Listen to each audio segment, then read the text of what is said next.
Il y a une chose que les protestants ont perdue il y a 500 ans.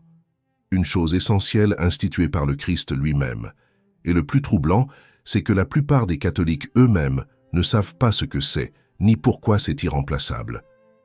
On vous a peut-être dit que la différence entre catholiques et protestants, c'est une affaire de tradition, de sensibilité liturgique. Que les uns préfèrent le silence et l'encens, les autres la louange et la guitare. Comme si c'était une question de goût. Mais ce n'est pas du tout de cela qu'il s'agit. Ce qui sépare véritablement l'Église catholique du protestantisme, ce n'est ni une question d'ambiance, ni une question de culture. C'est une question de grâce. Et, pour le dire sans détour, c'est une question de salut. Aujourd'hui, je vais vous montrer, par l'Écriture, par la tradition et par la raison, ce que le protestantisme a retiré du christianisme, pourquoi cette suppression est d'une gravité immense, et pourquoi la plénitude de la foi se trouve dans l'Église catholique, pas dans une opinion, dans la révélation, dans 2000 ans d'histoire. Mais avant d'entrer dans le vif du sujet, demandons la lumière de l'Esprit Saint, au nom du Père et du Fils et du Saint-Esprit. Amen. Viens, Esprit Saint, éclaire notre intelligence et notre cœur. Amen. Allons-y. Avant toute chose, je tiens à le dire avec clarté et avec charité.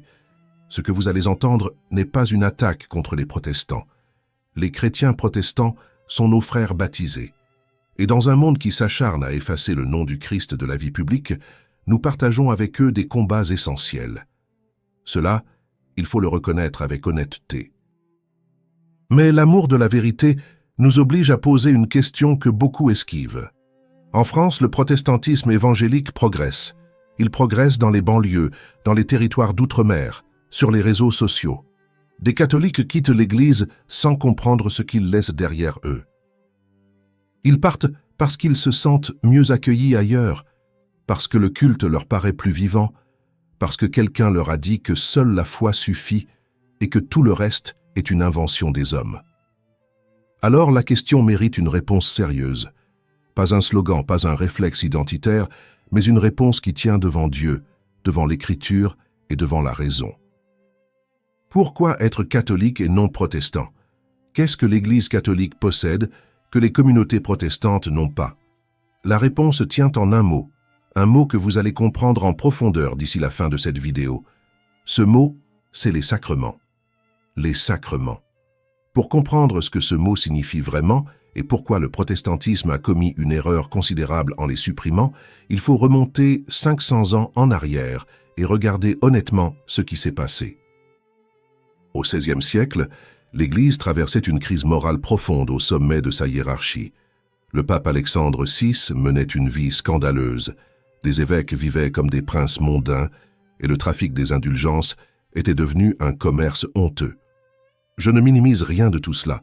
C'étaient des péchés graves qui ont blessé l'Église et scandalisé les fidèles. Mais voici ce qui a basculé. Face à cette corruption des ministres, des hommes comme Luther ont tiré une conclusion radicale.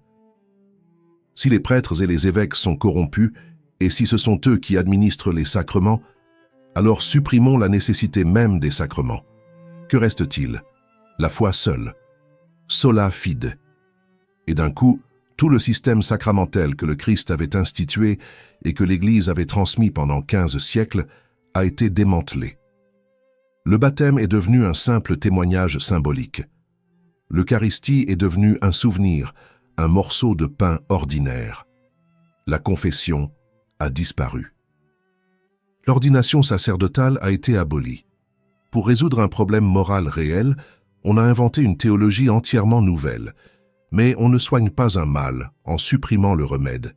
Et c'est ici que la question devient décisive. Ces sacrements sont-ils une invention humaine ajoutée au fil des siècles, ou bien sont-ils institués par le Christ lui-même et attestés par l'Écriture? La réponse est dans la Bible, et elle est sans ambiguïté. L'Évangile selon saint Jean rapporte au chapitre 19 que lorsque le soldat perce le côté du Christ en croix, il en jaillit du sang et de l'eau. Les pères de l'Église ont vu dans cette image les deux sacrements fondamentaux. L'eau, c'est le baptême, le sang, c'est l'Eucharistie. De la croix du Christ jaillissent 7 fleuves de grâce, les 7 sacrements, qui sont la manière dont le salut acquis sur le calvaire est appliqué dans nos vies. Les preuves scripturaires sont claires. Le Christ commande dans Saint Matthieu, chapitre 28, « Allez baptiser toutes les nations ».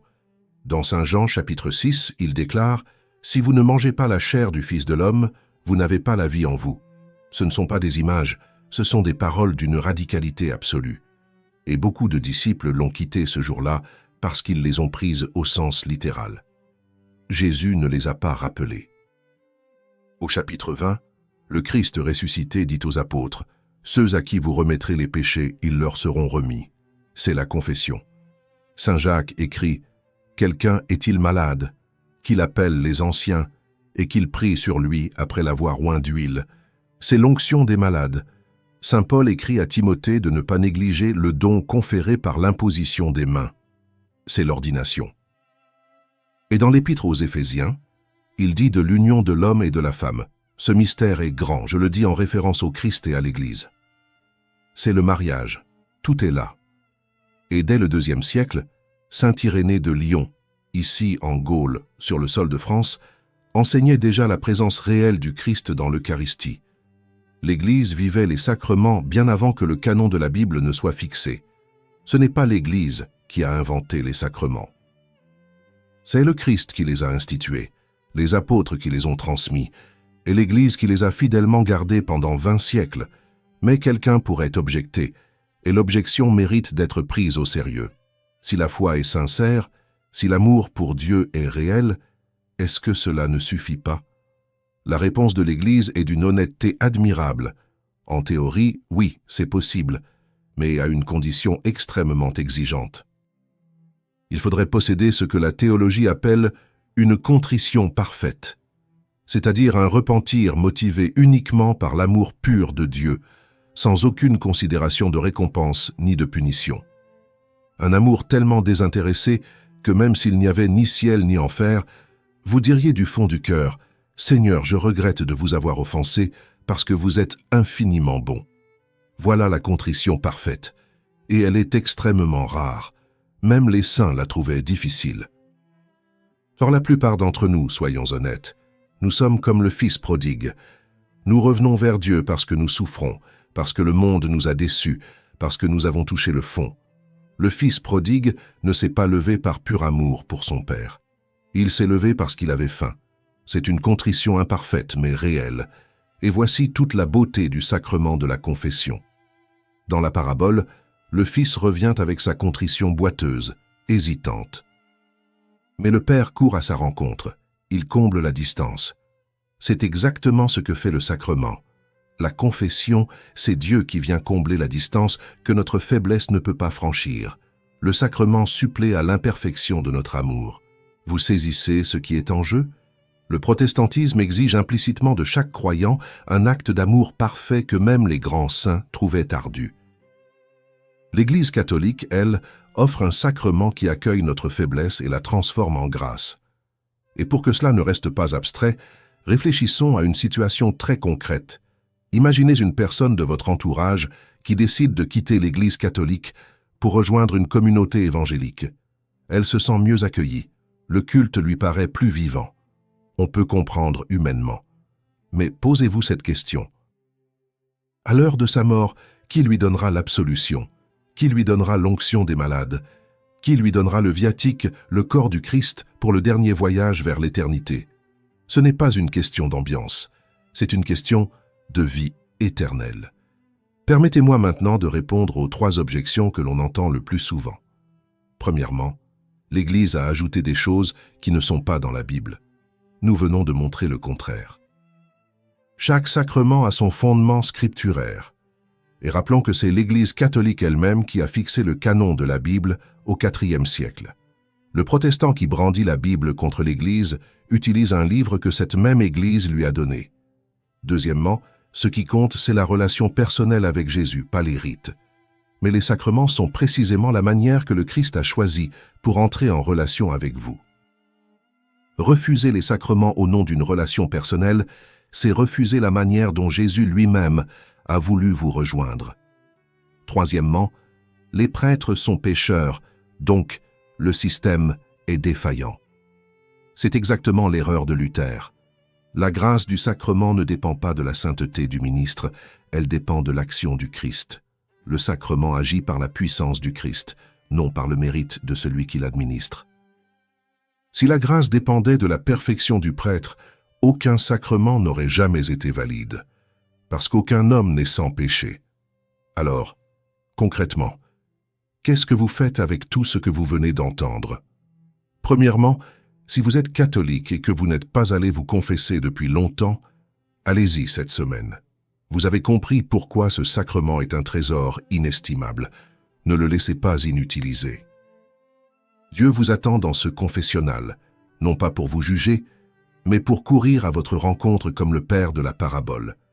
Deuxièmement, si un collègue, un ami ou un membre de votre famille vous demande un jour pourquoi vous êtes catholique, vous avez désormais une réponse claire fondée sur l'Écriture et sur la raison.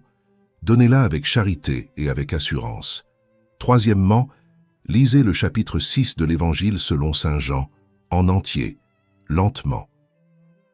Laissez les paroles du Christ sur l'Eucharistie pénétrer votre cœur et demandez-vous honnêtement si ces paroles peuvent être réduites à un simple symbole. Et maintenant, avant de terminer, je voudrais élever notre regard. Parce que tout ce que nous avons dit aujourd'hui n'est pas une affaire de polémique ni de rivalité entre chrétiens. C'est une affaire d'amour. Dans cette Église, malgré nos péchés, malgré la faiblesse de ses ministres, malgré les scandales et les trahisons de 20 siècles d'histoire humaine, le Christ ressuscité continue d'agir. Sa main blessée se lève dans chaque confessionnal du monde pour dire « Je t'absous de tes péchés ». Son corps est offert sur chaque autel, à chaque messe, dans chaque paroisse de France et du monde entier. Ces sacrements sont les fleuves de grâce qui jaillissent encore aujourd'hui de sa croix et qui coulent jusqu'à vous, jusqu'à votre vie, jusqu'à l'heure de votre mort.